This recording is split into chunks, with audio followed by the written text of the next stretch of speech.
শুভ সন্ধ্যা, সবাইকে স্বাগতম জানাচ্ছি আপনাদের অতি প্রিয় programme law with barrister Manohar Hossain. এই প্রোগ্রামটি প্রতি শুক্রবারে 8টার সময় আয়ন টিভিতে সরাসরি সম্প্রচার করা হয় এবং এটিতে থাকেন আপনাদের কমিউনিটিতে অতি সুপরিচিত practising barrister Manohar Hossain.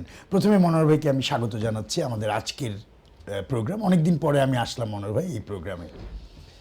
Yes, good evening to all viewers. Actually, you all know our presenter, Mr. Councillor Syed Firoz Ghani. He could not come for last 3-4 weeks because he was busy with election. And good news is he won for the 4 times as councillor for the London Borough of Barking and Dagenham. And he is a cabinet member. As usual, he has been serving for cabinet member actually since 2018. He is first elected in 2014. So let's congratulate him. Congratulations to Firoz Bhai first of all. Thank you, Manohar bhai. So I actually started as a cabinet member from 2018, but yes, thank you very much. And now you're serving cabinet member for third term. And which law and enforcement, law and enforcement, and we are dealing with law. Very good coincidence. Yeah, thank you so much. As usual, প্রিয় দর্শক, আপনারা আমাদেরকে call করবেন, আমরা আপনাদের যে কোনো প্রশ্নের উত্তর দেবো আইন সংক্রান্ত বিষয়ে, বিশেষ করে ইমিগ্রেশন, সাইলাম, হিউম্যান রাইটস, সিটিজেনশিপ, যে কোনো কোয়েশ্চেন আপনারা করতে পারেন। এবং ফিল ফ্রি স্ক্রিনে যে নাম্বার আমাদের প্রিয় প্রেজেন্টার বলবেন সেখানে কল করবেন, আমি বেস্ট ওয়েতে আপনাদের গাইড করব। Thank you. ধন্যবাদ মনোহর ভাই। শুধু দর্শক, আপনারা জানেন আপনারা যে কোনো বিষয়ে প্রশ্ন করতে পারেন আইনের বিষয়ে, বাট ইমিগ্রেশন বিষয়ে যেহেতু মনোহর ভাই অনেক বছর ধরে প্র্যাকটিস করছেন এবং অনেক অনেক অনেক অনেক কেস উনি ডিল করেন, এই জন্য এই ব্যাপারটা আপনারা যদি কোনো প্রশ্ন করতে চান প্রশ্নটা আগের থেকে রেডি রেখে টেলিফোনে আমাদের সাথে কথা বলবেন। আমাদের টেলিফোন নাম্বার স্টুডিওর 0203-515-5788 এই নাম্বারে।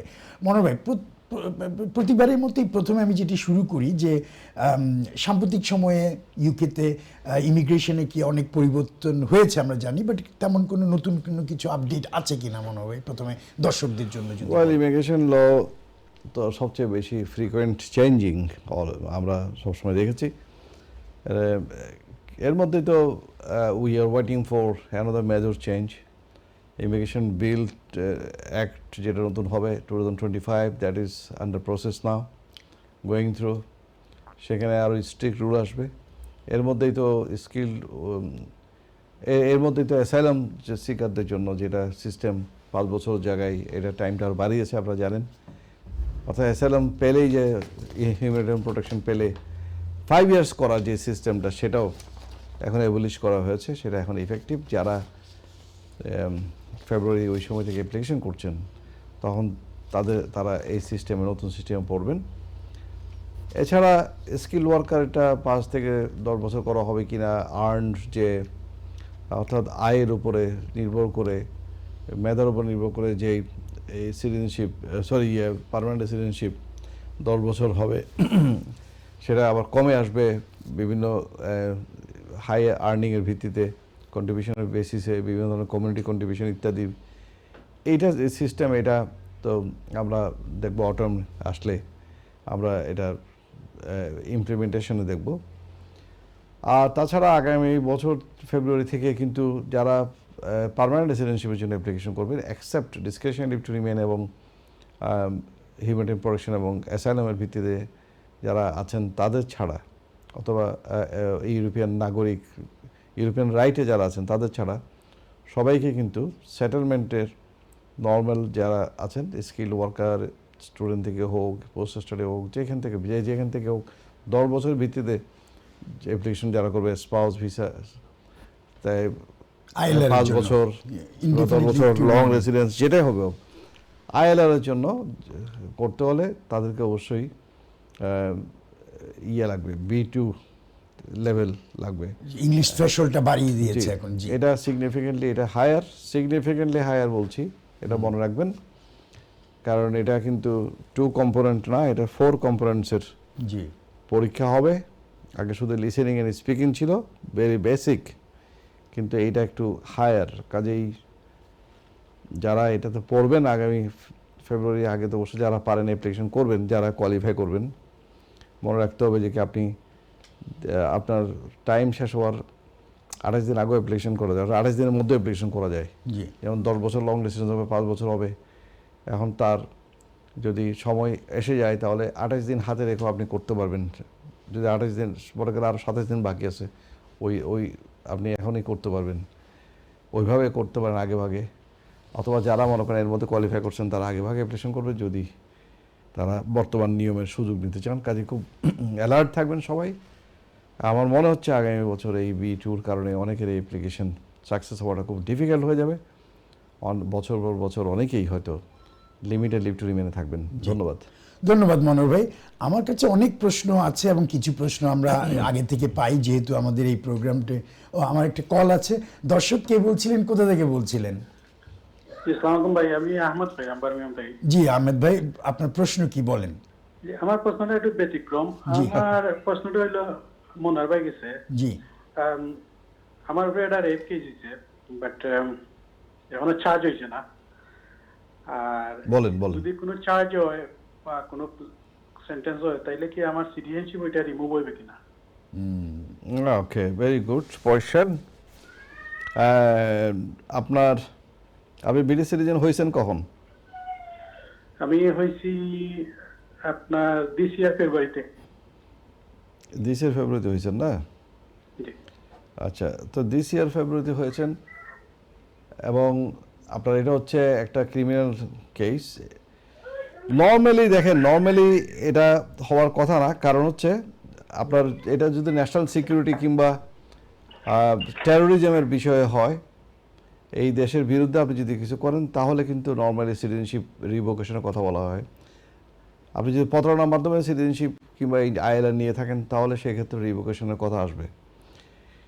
এই ক্ষেত্রে মানে আপনাকে আমি বলতে পারি যে যেহেতু আপনি ব্রিটিশ সিটিজেন, তারা আপনার সিটিজেনশিপ প্রত্যাহার করার সম্ভাবনা এখানে তেমন নাই, কিন্তু আপনাকে দিতে হবে ওই, তারপরেও করতে পারে। তবে আমি মনে করি এখনও পর্যন্ত একটা, যেহেতু আপনি সিটিজেন, আর যদি সিটিজেনশিপ আপনার রিভোক করে তখন আপনার ডিপোর্টেশনের প্রশ্ন আসবে। তবে যেহেতু ব্রিটিশ সিটিজেনের ডিপোর্টেশনের প্রশ্ন আসতে পারে না। তো কাজেই আপনি এটা নিয়ে এখন বেশি চিন্তা করার কোনো কারণ নেই। আপনি আপনার যাতে করে এটা চার্জ হয়েছে, ঠিক না? তো আপনি চেষ্টা করেন, আপনি যদি নির্দোষ হয়ে থাকেন তাহলে আপনাকে চেষ্টা করতে হবে যাতে করে আপনি এই কনভিকশন আপনার না হয়। Try your best. Thank you. ধন্যবাদ মনোহর ভাই। দর্শক আশা করি বুঝতে পেরেছেন।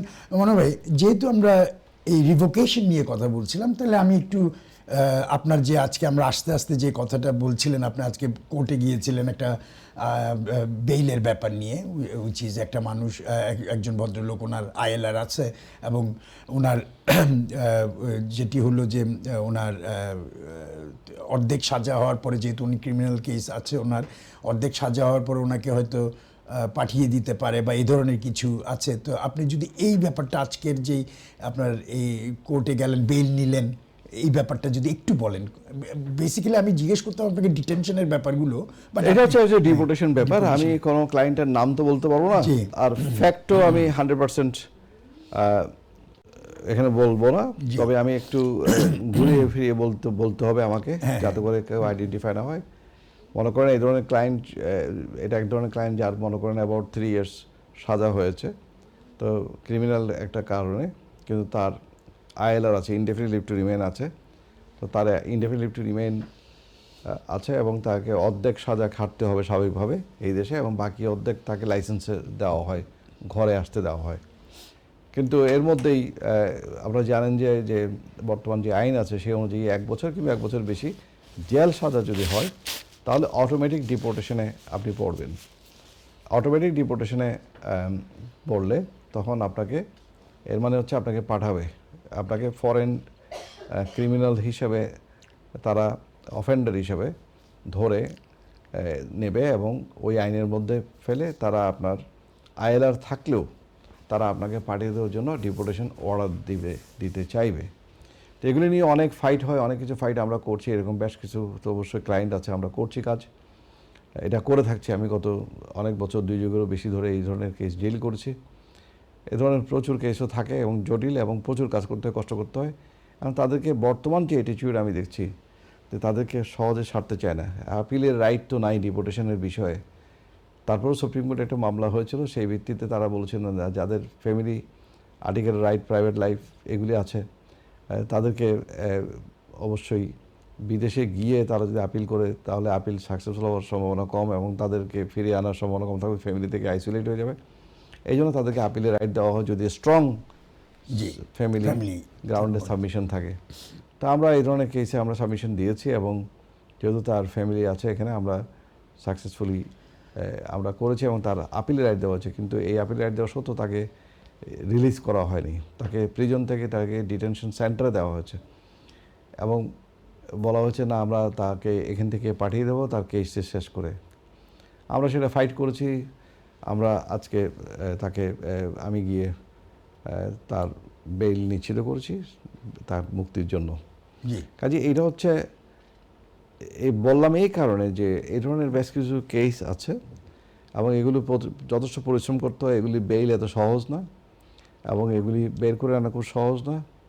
কিছুক্ষণ আগে যিনি ফোন করেছেন তার ব্যাপারেও এই ধরনের কনভিকশন হয়ে গেলে তাদের জন্য লাইফ খুবই কঠিন হয়ে যায়। মনে হয় একটু যে আপনি আসলে ঠিকই বলেছেন, ওই যে ভদ্রলোক যিনি প্রশ্ন করেছিলেন এবং আপনার যে সকালের কেস, তার মানে আমরা দেখছি আইএলআর থাকলে ওইটা কার্টেল হতে পারে, কার্টেল করে তাকে পাঠিয়ে দিতে হবে। আইএলআর থাকলে ওরা আইএলআর আসলে আর তো ইম্প্যাক্ট থাকে না, বাট আমার এই ক্লায়েন্টের আইএলআরটা তারা বাতিল করে নেই।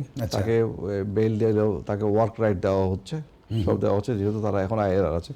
তার আইএলআরটা রিভোক করে নেই, কারণ আইএলআরের কোনো দোষ নাই। আইএলআর তো সে আর প্রতারণা করে নেয় নেই, সে লিগেলি আইএলআর নিয়েছে, indefinite leave to remain settlement visa নিয়েছে, পার্মানেন্ট রেসিডেন্ট হয়েছে, তার ফ্যামিলি বউ বাচ্চা সবাই সেটেলড। কাজেই এখানে একটা আর্গুমেন্ট আছে স্ট্রং ফ্যামিলি রাইটের ক্ষেত্রে। তারপরেও কিন্তু আমরা দেখেছি কেসের উপর ডিপেন্ড করে অনেকে দেখা যায় প্রচুর মামলা হয়েছে তাদের বিরুদ্ধে। আমার এক্সপিরিয়েন্সে দেখেছি যে একজনের বিরুদ্ধে 12 বছর বয়স থেকে ক্রিমিনাল শুধুমাত্র এলিগেশন, কনভিকশন এগুলি হতে হতে শেষ পর্যন্ত 37টা তার বিরুদ্ধে কনভিকশন হয়েছে। আনফর্চুনেটলি তার ফ্যামিলির সাথেও তার সম্পর্ক কমে গেছে, তার বউ বাচ্চা থাকা সত্ত্বেও তার যেহেতু ফ্যামিলির সাথেও লিঙ্ক ছিল না, তাকে শেষ পর্যন্ত পাঠিয়ে দিয়েছে।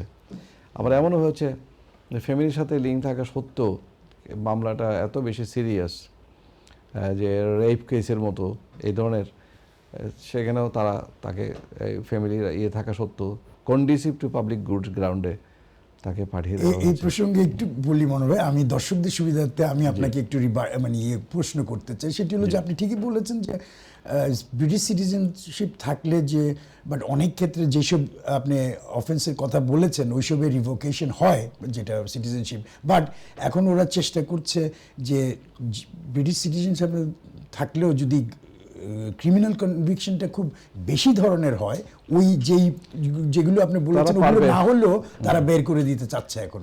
তারা চাচ্ছে, but it is not yet in effective.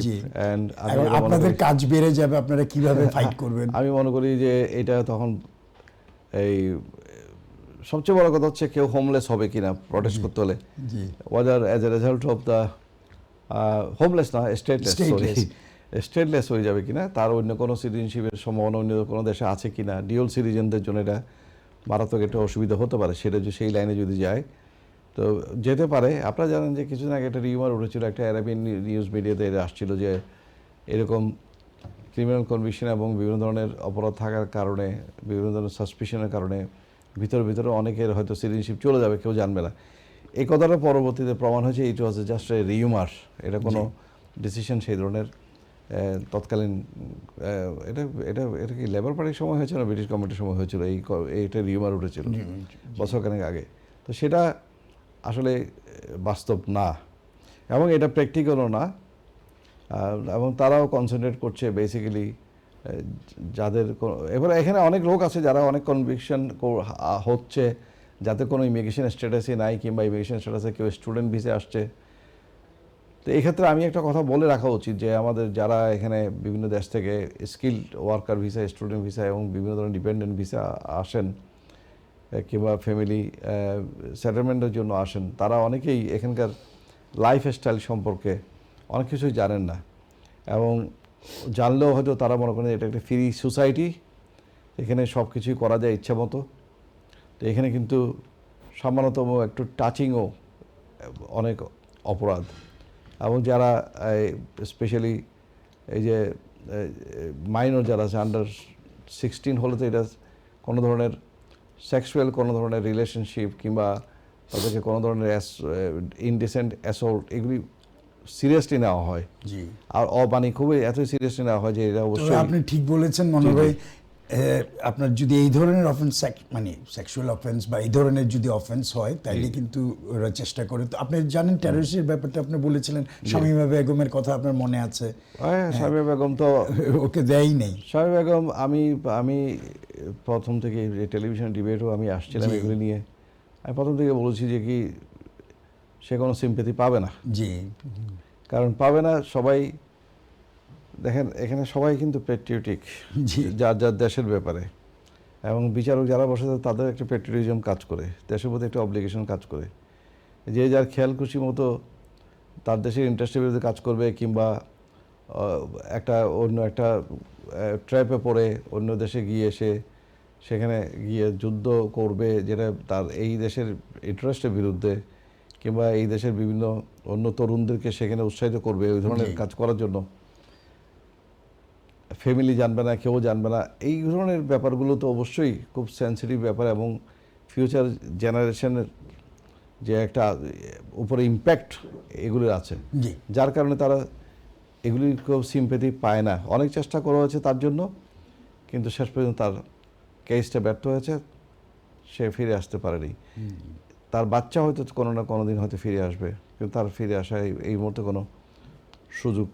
আপনার পরামর্শ কি হবে দর্শকদের জন্য যারা এখন মানে আপনি বলবেন হয়তো স্বাভাবিকভাবে যে যাতে কোনো খারাপ কাজে লিপ্ত না হয় বা সেটাই অ্যাজ আই সেড, বিশেষ করে যারা এই দেশে নতুন আসে তাদের ক্ষেত্রে অনেক সমস্যা হচ্ছে। আমি এই ধরনের অনেক ইনফরমেশন পাই, আর অনেক ওয়ার্ক ক্ষেত্রে হচ্ছে, বিভিন্ন ধরনের শপিং সেন্টারে হচ্ছে, বিভিন্ন ধরনের ট্রান্সপোর্টে হচ্ছে বিভিন্ন ঘটনা, জি, আবার অনেকে ট্র্যাপও পড়ছে, জি, কারণ এখানে অনেক খারাপ লোকজন আছে, জি, নারী পুরুষ নির্বিশেষে সবার সব কিছুর ক্ষেত্রে খারাপ আছে, জি, একজন আরেকজনকে ফাঁসানো এগুলো চলছে। ইভেন কি দেখুন, স্বামী স্ত্রীর মধ্যে কোনো সমস্যা হলে একজন আরেকজনের বিরুদ্ধে অ্যালিগেশন আনছে, জি, ডোমেস্টিক ভায়োলেন্স, ইভেন কি রেপ, এগুলি ফোর্সফুল রিলেশনশিপ, এগুলির কথা আসছে। কাজে এগুলি সব কিছু মিলিয়ে দেখা যাচ্ছে এখানে সত্য মিথ্যা তো এটা পরে, এলিগেশন ইজ এলিগেশন, তখন তো ইনভেস্টিগেশন মনে হয় করবে। এখানে এইসব যেগুলো বললেন ক্রিমিনাল কেস ফাইন্যান্সিয়াল ইয়েতে কি ইম্প্যাক্ট হয়? মানি লন্ডারিং এই ধরনের। মানি লন্ডারিং এগুলি তো অবশ্যই, এগুলিও তারা সিরিয়াসলি নেয়, জি। বাট এগুলির উপর ইনভেস্টিগেশন একটু বেশি হয় জি। অবশ্যই। কথা হচ্ছে এগুলি সব কিছু ক্রাইমের মধ্যে পড়ে, মানি জি। লন্ডারিং থেকে শুরু করে এভরিথিং। তবে কতগুলি হচ্ছে যেগুলো রেপ, মানে তারপর সেক্সুয়াল অফেন্স, তারপর মার্ডার, তারপর আর্মস এমুনেশন, তারপর নাইফ দিয়ে কাউকে স্টেপ করা, জি, attempt to murder, threat, death threat করা, ভায়োলেন্সের জন্য থ্রেট করা, এগুলি হচ্ছে অফেন্সের মধ্যে এটাও আছে, যেমন ওগুলি তো সিরিয়াস অফেন্স, এগুলির মধ্যে এটাও আছে যেমন রেশিয়ালি কাউকে অ্যাবিউজ করা, জি, কাউকে রাস্তায় গালাগালি করা, ওপেন গালাগালি করা, কিংবা ওপেন না হলেও এমনকি বিভিন্নভাবে তাকে অ্যাবিউজ করা, তার রেসিজম, তার রিলিজিয়ন, তার কালার, জি, তার ল্যাঙ্গুয়েজ ইত্যাদির কারণে তাকে যদি কোনোভাবে অ্যাবিউজ করা হয়। এই দেশে রেস সিকিউরিটি ল আছে, ক্রিমিনাল ল আছে, যেগুলির কারণে তাদের কনভিকশন হয়। এরকম অনেক কেস আছে।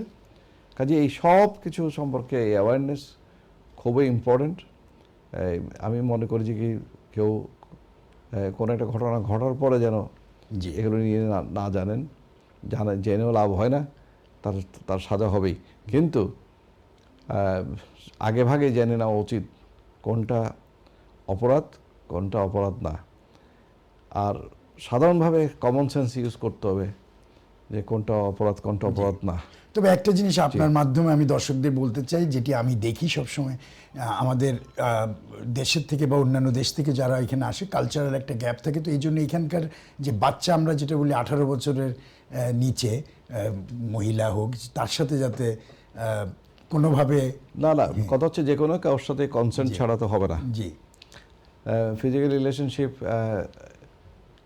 মনে হয় আমি একটা দর্শক ফোন করেছি, আমি একটা দর্শকের ফোন কল নেই। দর্শক কে বলছিলেন, আপনি কোথা থেকে বলছিলেন? আব্দুল মাতাজি। জি আব্দুল ওলগেট থেকে। ওলগেট থেকে। জি, আপনার প্রশ্ন করেন। জি, ওদের অ্যাসাইলাম সিকার ফ্যামিলি রিউনিয়ন স্কিমটা ওপেন হইছে নি? ফ্যামিলি রিউনিয়ন অ্যাজাইলাম সিকারের ফ্যামিলি রিউনিয়নের ওইটা ওপেন হয়েছে কিনা? না, এখন তো এখন আনফরচুনেটলি ওপেন করে নাই। 26 এটা খুলবো না। 26-এ খুলবে নাকি? ইনশাল্লাহ আমরা আশা করতেছি হবে। সবাই তো লবিং করতেছে, চেষ্টা করতেছে, কারণ প্রচুর ফ্যামিলি স্টাক হয়ে আছে। তাহলে তো অ্যাসাইলাম তো কয়েক হাজার তো দিছে, তো দিলে এগুলি ফ্যামিলিতে আনতে হবে। এগুলি তো ধরেন অবশ্যই ইউনাইটেড নেশনস থেকে শুরু করে সবার এটা কনসার্ন এখন বর্তমানে ফ্যামিলি ইয়ের ব্যাপারে। তবে I cannot give any assurance unfortunately. ধন্যবাদ দর্শক। আমরা অ্যাজাইলামের উপর আমার একটা প্রশ্ন ছিল, জাস্ট কুইক। তবে ওটা শুরু করে বলে ফেলি যে কেউ যদি ফ্যামিলি রিউনিয়ন করতে চান, ওই লাইনে না পারলে তখন ওই যে এফআরআর এফএম এর একটা সুযোগ আছে। জি, সেটা ল্যাঙ্গুয়েজ এবং ইনকাম যে থ্রেশহোল্ড সব কিছু মিট করলে কিন্তু ফ্যামিলি আনার একটা সম্ভাবনা আছে, সেটাও আপনারা চিন্তা করবেন।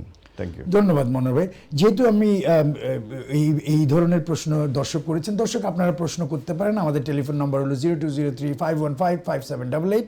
আপনারা দেখছেন ল উইথ ব্যারিস্টার মনোহর হোসেন। এই প্রোগ্রামটি প্রতি শুক্রবারে হয়, খুবই জনপ্রিয় প্রোগ্রাম আয়ন টিভির। মনোহর ভাই, আমি যে জিনিসটা আপনাকে জিজ্ঞেস করি, কেউ অ্যাজাইলাম অ্যাপ্লিকেশন না করে কি ডিসক্রিশনারি লিভ টু রিমেনের জন্য একই গ্রাউন্ডে আবেদন করতে পারেন কিনা?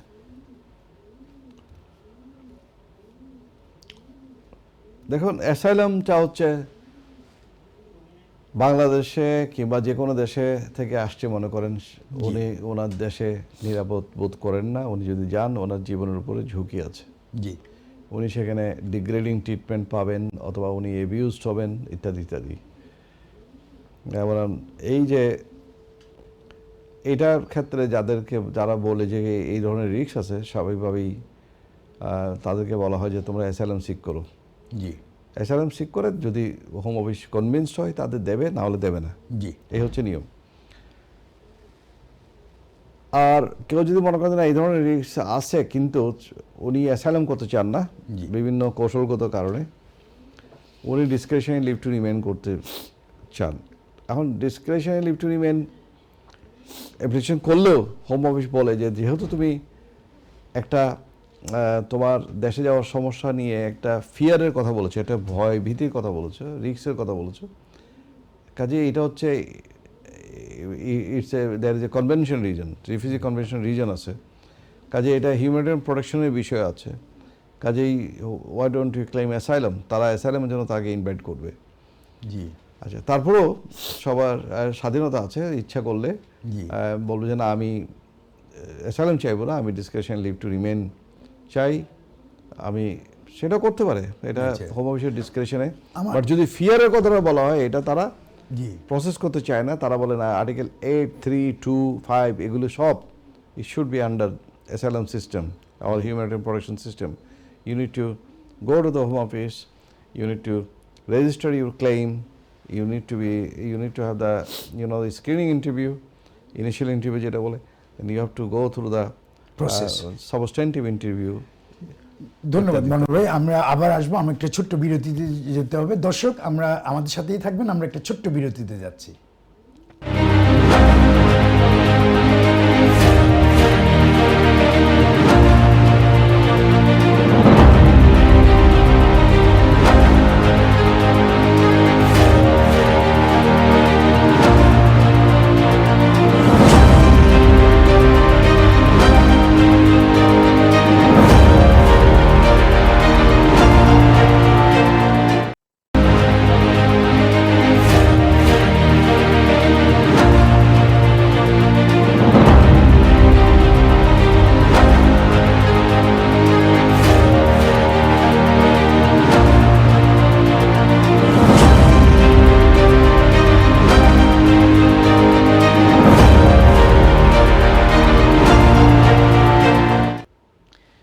শুধু দর্শক মণ্ডলী, বিরতির পরে আবারও ফেরত আসলাম আমাদের অতি প্রিয় প্রোগ্রাম, আপনাদের অতি প্রিয় প্রোগ্রাম, সেটি হচ্ছে ল উইথ ব্যারিস্টার মনোহর হোসেন।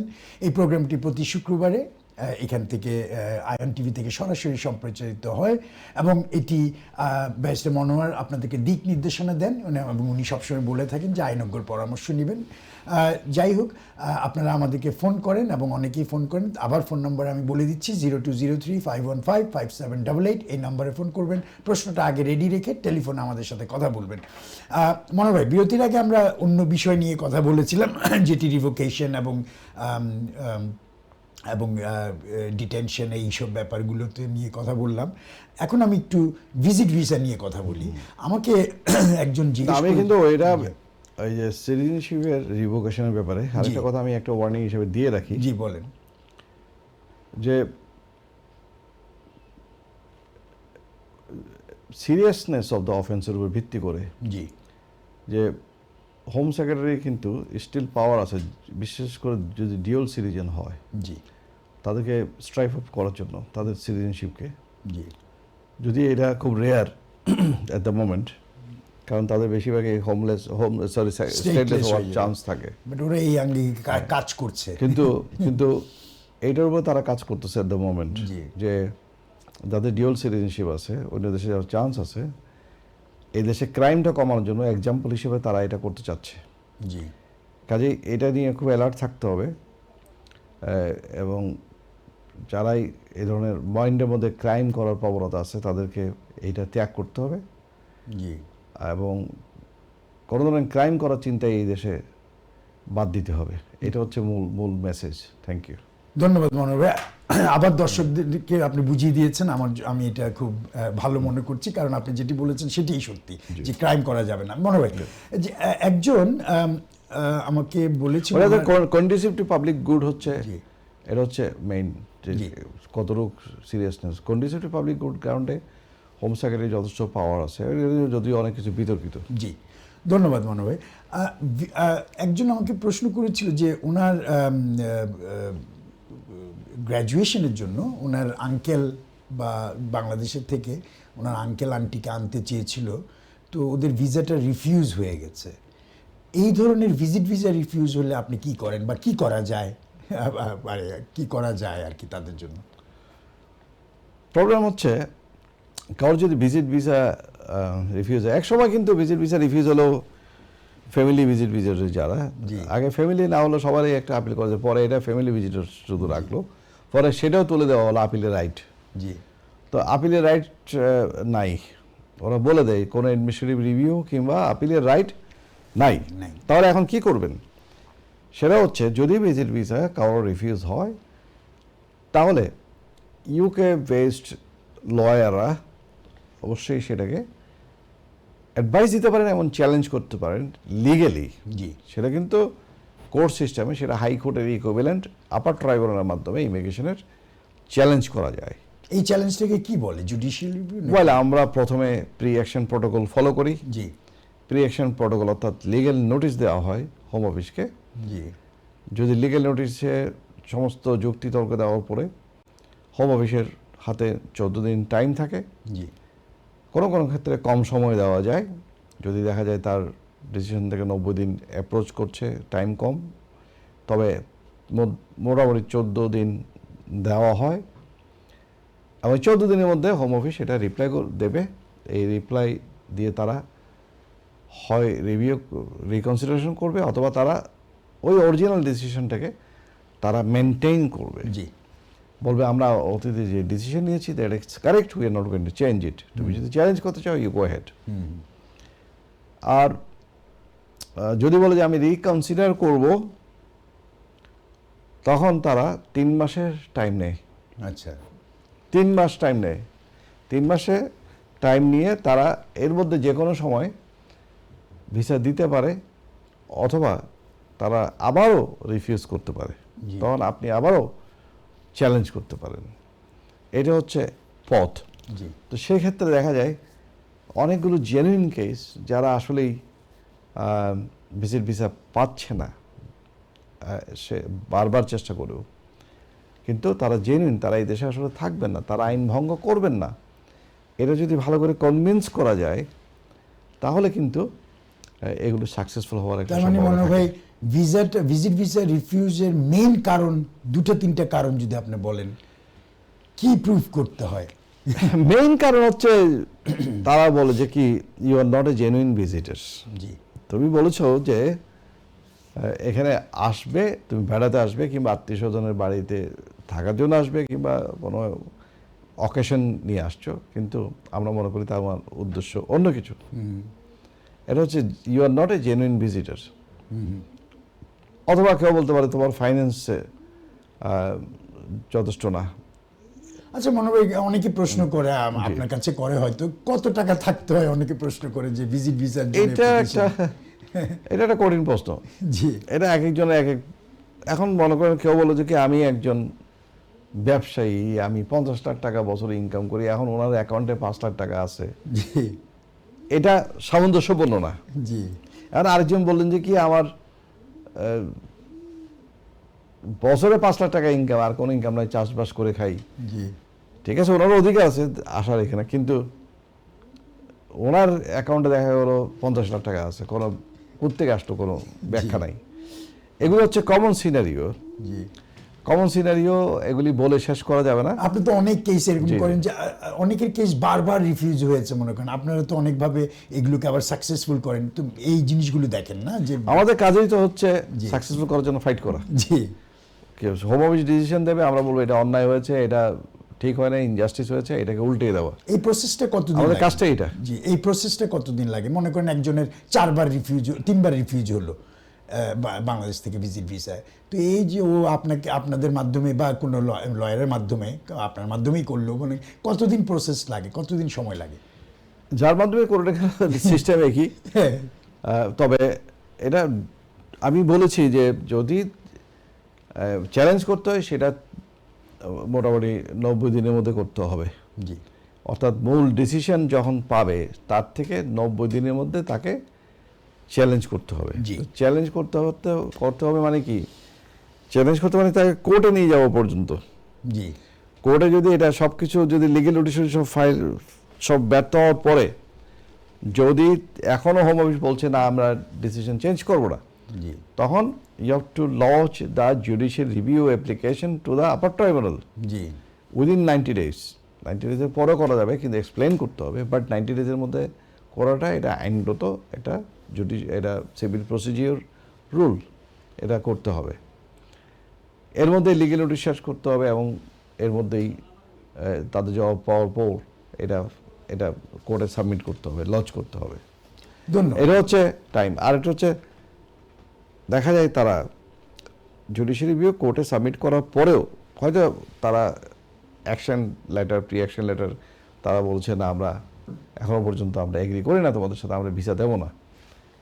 তারপরে আপনি কোর্টে গেলেন, কোর্টে সাবমিট করলেন, তখন তারা আবার বলতে পারে যে হ্যাঁ আমরা একটা কনসেন্ট অর্ডার সাইন করবো, তোমরাও করো, আমরা আগের ডিসিশনটাকে আবার রিভিউ করব, এমনও হতে পারে। তখন আবার 3 মাসের টাইম নেই, মিনিমাম 3 মাসের টাইম তারা নেই।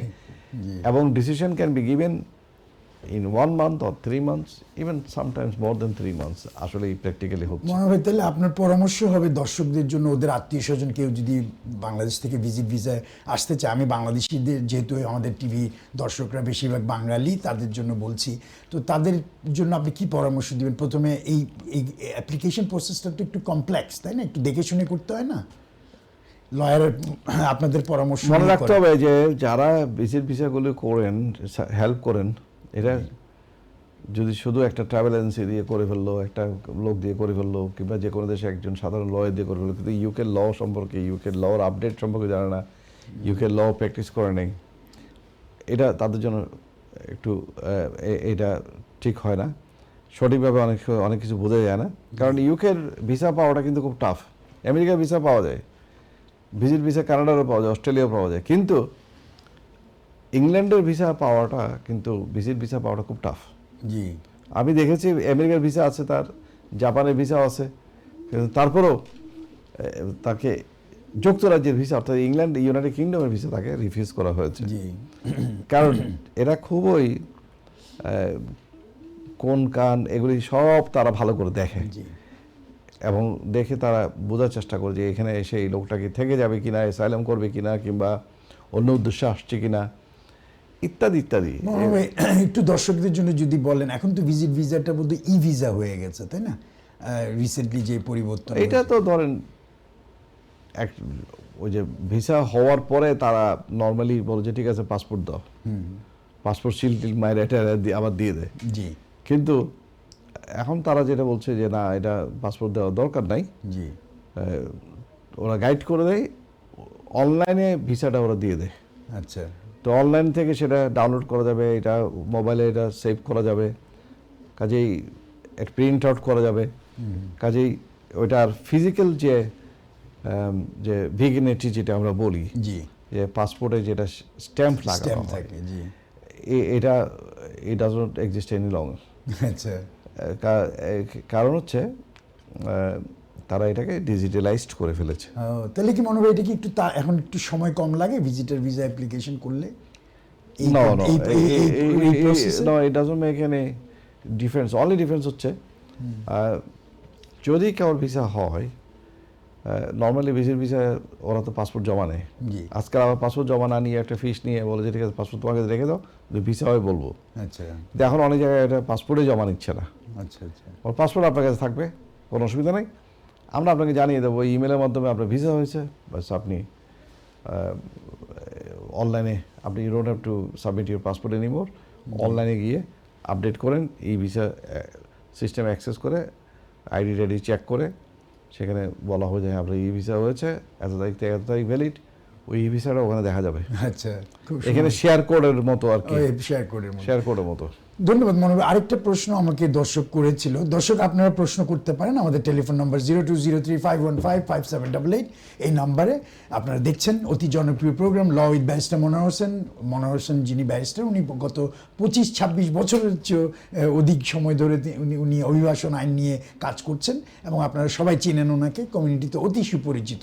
মনোহর ভাই, একজন প্রশ্ন করেছিল আমাকে যে ওনার বাবা ভিজিট ভিসা এসছেন, আসার পরে ওনার বাবা হঠাৎ স্ট্রোক করেছেন। তো স্ট্রোক করার পরে এখন তো 2-3 সপ্তাহ আছে, বোধহয় চলে যেতে হবে। এখন এই সময়টা কি করতে পারে, এক্সটেনশন বা এগুলো কি কি কি প্রসেসটা কি এটার? ভিজিট নর্মালি ভিজিট ভিসা এই ধরনের সিচুয়েশনে এক্সটেনশনের জন্য প্রসিডিওর আছে, জি মেডিকেল গ্রাউন্ডে এক্সটেনশন করা যায়, দেবে না দেবে তাদের ব্যাপার, পরবর্তী ব্যাপার, কেসের উপর ডিপেন্ড করে, বাট এটা ওই মেডিকেল গ্রাউন্ডে তারা এক্সটেনশন করতে পারে। জি আরেকটা সিস্টেম আছে, কেউ যদি এসে যদি খুব লিমিটেড সময় থাকে, তার একটু বাড়াতে হয়, সেটা আরেকটা ব্যাপার। কিন্তু এটা হচ্ছে যেহেতু এটা কম্পিটিশনের গ্রাউন্ডে, এটা আনএক্সপেক্টেড একটা ঘটনা ঘটে গেছে, যেটার উপর ওনার কোনো কন্ট্রোল নাই। জি এসব ঘটনা ঘটে বলেই তো, এবং তারপরে গভর্নমেন্টের উপর বার্ডেন হয় বলেই তো তারা জি বয়স যখন বাড়ে তখন বয়স্ক লোকজনকে ভিসা দিতে চায় না। জি বুঝতে পেরেছি। এগুলি কারণ, এগুলি তো কারণ। তবে এখানে ওনার কি এনএইচএস এর ইয়েটা পায়? আমি এটা জানি না। অনেকে ডিসক্রিপশন লিভ টু রিমেনের জন্য অ্যাপ্লিকেশন করতে পারে। জি না, এনএসএস এর কথা হচ্ছে, এনএসএস এর নিয়মটা হচ্ছে ওরা তো পয়সা দিয়ে আসে না। এমার্জেন্সি যে ট্রিটমেন্ট পাইতে পারে। জি তবে যখনই নিয়মটা হচ্ছে, এনএসএস নিয়ম হচ্ছে যখনই উনি ইন পেশেন্টে চলে যাবেন, তখন থেকে ওনাকে দ্য ট্রিটমেন্ট ইজ চার্জেবল। আচ্ছা আচ্ছা এটা হচ্ছে পলিসি।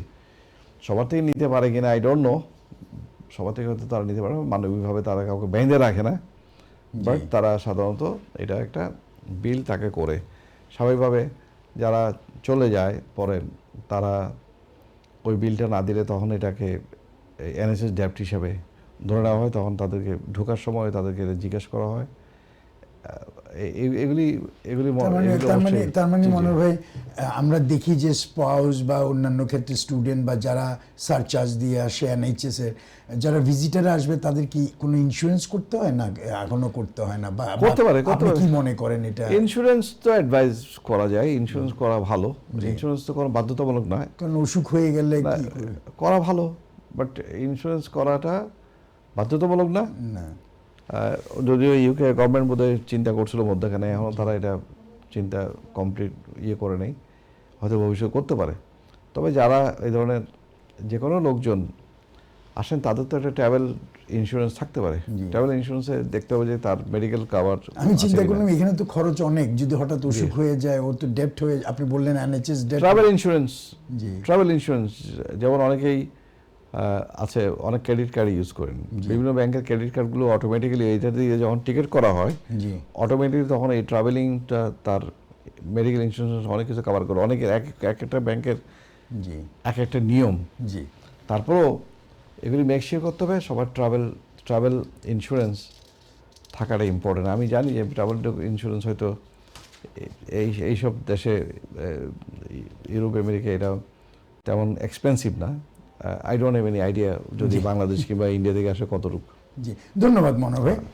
মনোহর ভাই, এবার একটু প্রশ্ন করি, স্টুডেন্ট থেকে পোস্ট স্টাডি ওয়ার্ক, যেটি গ্র্যাজুয়েট ভিসা বলি, এটাতে কি পরিবর্তন? তো আপনি বললেন যে আসছে বোধহয় এই বছর থেকেই তো বোধহয়, নাকি 27 থেকে যেটি কমিয়ে দেওয়া হবে না? ও ইয়েস, পোস্ট স্টাডি ওয়ার্ক, যেটাকে আমরা বলি গ্র্যাজুয়েট ভিসা, অর্থাৎ ডিগ্রি অথবা মাস্টার ডিগ্রি করার পর তাকে 2 বছরের পারমিশন দেওয়া হবে কাজ করার জন্য। সে ব্যবসা করতে পারে, কাজ করতে পারে, সে স্টাডি করতে পারে, ইটস আপ টু হিম। এবং প্রচুর স্বাধীনতা থাকে, সে ওয়ার্ক এক্সপিরিয়েন্স গেইন করতে পারে, স্কিল গেইন করতে পারে, পরবর্তীতে সে অন্য ক্যাটাগরিতে সুইচ করতে পারে, স্কিল ওয়ার্কারে যেতে পারে, কেউ বিয়ে শাদী করে থাকতে পারে, কেউ ওই যে ইনোভেটর ভিসায় থাকতে পারে, ইত্যাদি ইত্যাদি। সেটা 2 বছরের জায়গায় আগামী বছর থেকে, যারা 1 জানুয়ারি থেকে আগামী বছরের যারা কমপ্লিট করবে, কোর্স কমপ্লিট করবে, অ্যাপ্লিকেশন করবে, এর আগে যারা অ্যাপ্লিকেশন করবে তাদের না, যারা 1 জানুয়ারি থেকে অ্যাপ্লিকেশন করবে জি তাদেরকে দেওয়া হবে 18 মাস। 1 জানুয়ারি নেক্সট ইয়ার থেকে। আচ্ছা, তাদেরকে দেওয়া হবে 18 মাস ইনস্টেড অফ 24 মান্থস।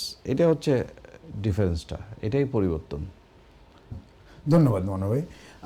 আমি আরেকটা প্রশ্ন করতে চাই, সেটি হলো যে স্টুডেন্টের ব্যাপারটা তো আমরা এটা করলাম, যদি মনে করেন 10 বছরের ভিত্তিতে লিভ টু রিমেন পাওয়া যায়, পাওয়া ইমিগ্রেশন বা তাদের ফ্যামিলি মেম্বারকে যদি আনতে চায়, যারা পেয়েছে আর কি 10 বছরের রুটে, তারা যদি তাদের ফ্যামিলিকে আনতে চান তাদের সাথে জয়েন করার জন্য, তাদের কি কি রিকোয়ারমেন্ট ফুলফিল করতে হয়? মানে আমি বেসিক্যালি জানতে চাচ্ছি কি করতে হয়। ওয়েল, একটা হচ্ছে যারা 10 বছরের ভিত্তিতে লং রেসিডেন্সের ভিত্তিতে, লফুল রেসিডেন্সের ভিত্তিতে যারা পার্মানেন্ট হয়েছেন, জি তারা ফ্যামিলি যদি এখানে আনতে চান, তাদের যদি এক্সিস্টিং ফ্যামিলি থাকে তারাও সিস্টেমে যাবে।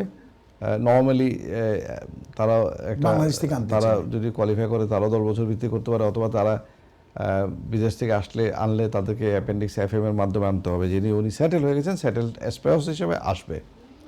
এটা হচ্ছে একটা নিয়ম। আর একটা হচ্ছে যারা 10 বছরের ভিত্তিতে পেয়েছেন, মানে যারা ডিসক্রিশনারি লিভ টু রিমেইন পেয়েছেন, মানবিক কারণে অনেক সময় যারা পায়, যে অনেক দিন থেকেছেন, 20 বছরের গ্রাউন্ডে তারা পেয়েছেন, কিংবা তারা এখানে বিভিন্ন ধরনের কনসিডারেশনে আউটসাইডের রুল পেয়েছেন, তাদের যে 10 বছরের পর পার্মানেন্ট করা হয়, অনেকে আছে, জি তো তারা কিন্তু ফ্যামিলি আনতে পারে না, not allowed under the rule. যদিও ইটস বিগ ডিসক্রিমিনেশন। যদি একটা স্টুডেন্ট 1 বছরের ভিসা নিয়ে যদি তার বাচ্চা আনতে পারে, রিসার্চ স্টুডেন্ট বর্তমানে পোস্ট, তারপরে ওয়ার্ক পারমিটে ওরা যদি আনতে পারে, অন্য ক্যাটাগরিতে আনতে পারে, তাহলে এরা 10 বছরের পর সেটেল হওয়ার পারমিশন আছে। তারা 10-20 বছর এই দেশে থাকার পরে তারা পারমিশনটা পেয়েছে, কিন্তু তার ফ্যামিলিটা আনতে পারছে না। এক্ষেত্রে ফর্মাল অ্যাপ্লিকেশন করা, অর্থাৎ যে সিস্টেম মধ্যে কোনো প্রভিশন নাই, under the immigration rule there is no such provision, এটা রুলে কভার করে না। কিন্তু সে অ্যাপ্লিকেশন করতে পারবে outside the rule. G human rights, family right, এক একটা কেসে এক এক রকম। কেউ হয়তো পাবেন, কেউ হয়তো পাবেন না, এটা কোনো গ্যারান্টি দেওয়া যাবে না। এটা যদি না হয় তখন আপিলের সুযোগ থাকতে পারে, আপিলের হিউম্যান রাইটসের গ্রাউন্ডে আপিল করতে পারে। তাহলে মনে হবে যে এটা কিন্তু সেম অ্যাপ্লাইজ যদি এই দেশেও থাকে, কাউকে সে পার্টনার হিসেবে রাখতে চায়, সেটাও একই রকম, আনতে চাইলেও একই রকম, রুলে কভার করে তার না। মানে ওরা 10 বছরের রুলে যারা পেলো, তারা পার্মানেন্ট রেসিডেন্টশিপ না পাওয়া পর্যন্ত আনতে পারবে না, না, ILR পেতে হবে। তারপরেও আনতে থ্রেশহোল্ড করতে পারে। জি যদি খুব ভালো হিউম্যান রাইটসের কেস হয়, হতে পারে। তারা তাদের স্পাউসকে তো ভিজিটও আনতে পারে, যদিও এটাও একটু টাফ হয়, কিন্তু আনতে পারে। তার মানে এই ক্ষেত্রে আমি যদি কনফিউজ না হই, যারা অ্যাজাইলেম পায় ওরা আর এই 10 বছরের ওইটা এটা অনেক ডিফারেন্স আছে। অ্যাসাইলাম তো তার, ওরাও তো ফ্যামিলিকে আনতে আমরা পারে বলি না। যে প্রি ফ্লাইট যেটা বলা হয়, জি প্রি ফ্লাইট ফ্যামিলি মেম্বার্স, জি। তারা ফ্যামিলি ইউনিয়নে আসতে পারে, অর্থাৎ যারা উনি এই দেশে আসার আগে যে ফ্যামিলিটাকে উনি রেখে আসছেন, জি। প্রোভাইডেড ওই চিলড্রেন সবগুলো 18 নিচে আছে এখনো। 18 উপরে হলে এক্সেপশনালি করা যায়, আমরা করেছি, তবে নর্মালি 18 মধ্যে হতে হবে। ওয়াইফ এবং অথবা হাজব্যান্ড অথবা বাচ্চা এবং বাচ্চাদেরকে তারা ফ্যামিলি ইউনিয়নে আনতে পারবেন। যারা রিফিউজি স্ট্যাটাস পেয়েছেন তাদের ক্ষেত্রে ওইটা তো একটু অন্যরকম সিস্টেম আর কি। জি, ধন্যবাদ মনোজ ভাই। আমি আর একটু বিভিন্ন লাইনে আমার কাছে যেসব প্রশ্ন করে মানুষ, ও আচ্ছা, হ্যাঁ আর যারা রিফিউজি স্ট্যাটাস পেয়েছে, জি ওইটা পেয়েছে জি কিন্তু ফ্যামিলি ছিল না, পরে বিয়ে শাদী করছে করে, এখানে কিংবা, তাদেরকে কিন্তু ওই অ্যাপেন্ডিক্স FM 29,000 ইত্যাদি ইত্যাদি ওইসব থ্রেশহোল্ড মিট করতে থ্রেশহোল্ড ইংলিশ ল্যাঙ্গুয়েজ এগুলি মিট করে সেভাবে আনতে হবে। ডিফারেন্সটা হচ্ছে এইটা। তাহলে মনোজ ভাই, আমাদের যে স্টুডেন্ট পপুলেশন আছে বাংলাদেশের থেকে যারা আসছে, আমাদের স্টুডেন্ট ভাই বোনরা, ওনাদের ভবিষ্যৎ কি? ইউকে সেটেল হওয়ার সম্ভাবনা কতটুকু, কি ধরনের? আমার হাতে 2-3 মিনিট আছে, আপনি যদি বলেন। Again, although Nigel Farage, threatening too much, or another guy who was named Robinson, what? Tony Robbins, Yeah, they're all talking about they will not tolerate immigration. I mean, it's not going to be practical. Without immigration, migration, migrant workers, you cannot run your economy. That's the reality. Think about this. If all doctors, go away from the foreign doctors, go away from the UK, what will happen to the NHS? তো এটা হচ্ছে একটা রেসিজমের একটা slogan, nothing else. তো সেক্ষেত্রে এটা প্র্যাকটিকেবল না, এটা হবেই। কাজেই এখানে স্কিল ওয়ার্কারে যেটা আমি বলছি, people without skill worker the economy cannot run. স্টুডেন্টরাই তো স্টুডেন্ট স্কিল ওয়ার্কার, এবং এখানে অলওয়েজ স্কিল শর্টেজ থাকে, সব দেশেই থাকে। ইমিগ্রেশন ইনএভিটেবল, এটা হবেই। এক দেশে যেটা নাই আরেক দেশে সেটা আনতে হবে। জিনিসপত্র যেমন করে আমদানি করতে হয়, মানুষকেও, ম্যান পাওয়ারকে আমদানি করতে হবে, রপ্তানি করতে হবে, এটা হচ্ছে নিয়ম। তো এখন মানুষ তার জীবনের তাগিদায় এটা এক জায়গা থেকে এক জায়গায় আসবে যাবে। ব্রিটিশরাও অনেক দেশে গিয়ে থাকছেন, কাজ করছেন বেটার লাইফের জন্য, বেটার ইনকামের জন্য। মিডল ইস্টে গিয়ে দেখেন, দুবাইতে গিয়ে দেখেন কত লোক সেখানে কাজ করতেছে। ব্রিটেনের যারা একেবারে মেইন স্ট্রিম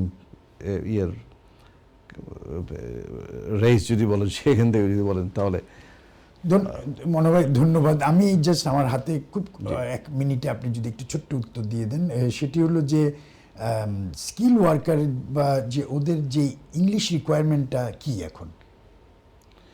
ওই স্কিল ওয়ার্কারে তো এখন বর্তমানে রিকমেন্ড অলরেডি চলে আসছে। আপনারা জানেন যে এই বছর থেকে চলে আসছে, সেটা হচ্ছে already in place from February this year, that they will have to have B2, so it's no more B1. B1 হলো তাদের 4টা কম্পোনেন্ট ছিল, জি, তবে B2 B2 ছাড়া হবে না, অথবা তাদের যদি এই দেশের ডিগ্রি অথবা ইকুইভ্যালেন্ট ডিগ্রি যেটা সার্টিফাই করা হচ্ছে যে ইংলিশ টট করা হচ্ছে এই দেশের সেই স্ট্যান্ডার্ডে, তাহলে কিন্তু তাদের ইংলিশ ল্যাঙ্গুয়েজের জন্য আর মিট করতে হবে না রিকোয়ারমেন্ট। আদারওয়াইজ, অথবা অনেকে আছে যারা এই দেশে অলরেডি আছে, অথবা যারা বিদেশে চলে গেছে আবার কিন্তু আসতে চায়, কিন্তু অতীতে কোনো সময় তাদের ওই লেভেলে দিয়ে তারা কোনো সময় ল্যাঙ্গুয়েজ রিকোয়ারমেন্ট মিট করেছে, তাদের আর করতে হবে না হয়তো, সেরকম সিস্টেম আছে।